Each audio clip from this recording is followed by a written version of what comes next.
Grabe, nagkakalat na naman ng misinformation ng mga DDS trolls natin. At alam mo, sa totoo lang, ayoko na nga itong patulan. Pero kailangan na itong pag-usapan para hindi mabudol ang ating taong bayan. Kasi karamihan sa atin, walang panahon mag-isip o kaya walang panahon magbasa ng mga detalye at nakikita lang ang headlines at kung ano-ano lang nakikita lang sa social media. At ito ang kumakalat ngayon na kinakalat ng mga DDS trolls na the OVP under Sara Duterte has received the highest audit rating from COA. At based on the Billionaire News Channel's post, nakalagay dito, for the third consecutive year, the Office of the Vice President under Sara Duterte has received an unmodified opinion from the Commission on Audit, the highest audit rating given by the agency. In its 2024 annual audit report, COA confirmed that the OVP's financial statements were accurate, compliant, and in line with public sector accounting standards despite expanded operations and service demands.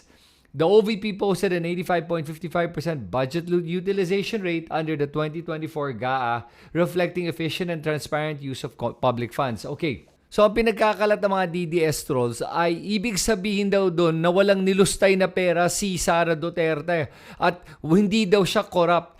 At ibig sabihin daw noon na walang kwenta yung impeachment at political persecution lang daw yan. Wala na akong isi-single out ng mga Duterte trolls kasi ayoko talagang pasikatin itong mga to. Pero yan ang pinagkakalat nila. Ito ang script nila ngayon. Ngayon, totoo ba na nakakuha ng highest rating yung office ng Vice President? At totoo ba na ibig sabihin nito, hindi siya naglustay ng pera na galing sa kaban ng bayan? Unang-una, hindi ibig sabihin na nakakuha ka ng mataas na audit rating na hindi ka corrupt at hindi mo inabuso at misuse yung mga public funds. Hindi po yan absolute. Kasi ganun mag-isip itong mga Duterte trolls na to in absolutes. Pag may COA rating daw na highest audit rating, ibig sabihin malinis ang ahensyang to at ang gobyernong to at ang taong to. Hindi po yun totoo. Hindi po yan mutually exclusive. Pwede kasing nakakuha ka ng highest COA rating at corrupt ka pa rin. Kasi ang unmodified opinion ay tungkol sa financial reporting, hindi sa clean governance. So with regards to getting the highest audit rating, hindi ibig sabihin that the OVP got the highest audit rating of COA na wala nang ibang nakakuha ng highest audit rating. Dahil guess what? Maraming ahensya ng ating gobyerno ay nakakakuha ng pinakamataas na audit rating. Ibig sabihin, they have the unmodified opinion of COA. Tulad ng Pag-ibig Fund, who's had an unmodified opinion for the last 13 years. Tapos andun din yung ILS o yung Institute for Labor Studies who's had the highest COA rating for the last 13 years as well.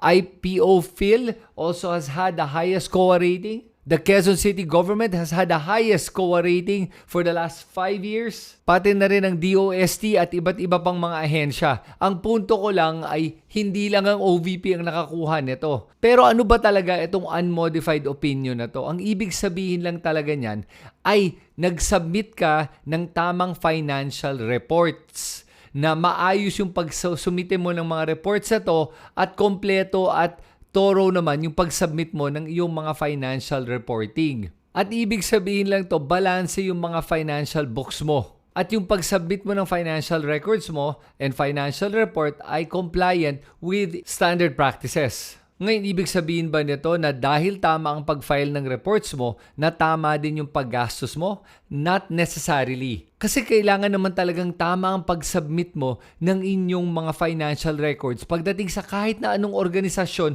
o korporasyon. Pero hindi ibig sabihin nun na dahil nakakuha ka ng highest audit rating na walang nangyaring korupsyon, pag-aabuso o paglulustay ng pera galing sa kaban ng bayan. Kasi ang COA ay gumagawa pa rin ng mga special audits. At dito sa mga special audits na to, pwede pa rin may makikita silang mga anomalya sa mga sinumite ng mga iba't ibang ahensya. At tulad ng nangyari nga kay VP Sara, lumalabas na kahit nakakuha siya ng unmodified opinion, maraming kalokohan silang nakita. Tulad ng mga to. Nakakuha sila ng 125 million in confidential funds na inubos nila in 11 days. Tapos out of the 125 million, 73.3 million of that was disallowed dahil kulang ang mga resibo o kaya walang supporting documents. Tapos in 2023 naman, nakakuha ng 500 million ulit ang Office of the Vice President.